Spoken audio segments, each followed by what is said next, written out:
Thank you for joining us today.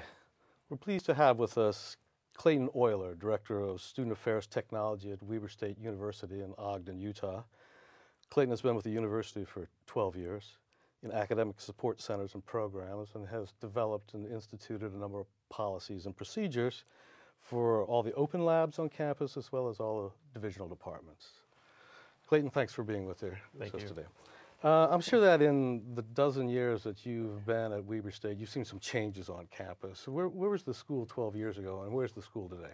Well, 12 years ago, when I came on board, I was over one computer lab, which had roughly 40 or so computers, and they were all Windows-based PCs, and the students would come in with limited knowledge. It was amazing how 12 years ago, the knowledge of how to save to a floppy disk or how to print a paper or anything was that was the great leap of knowledge and demand back then.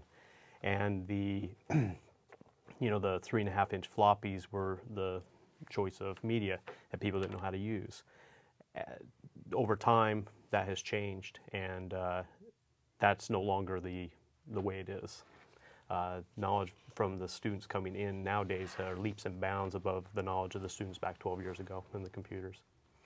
Well, this is pretty much the first generation that has grown up with computers, and I imagine that the level of computer literacy is very high these days. Yes, yeah.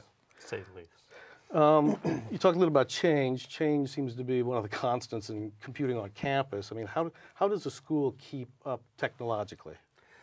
Well, it's tough because it seems like in IT, and especially when you're serving students, sometimes you fear change because once you find a niche that works, you don't want to move off of it, and so you pretty much hold on to anything that stays, that works. So over the time, the change of technology and how it's become more stable and more accessible to people, and the students who are coming in nowadays have that ability to have their hands on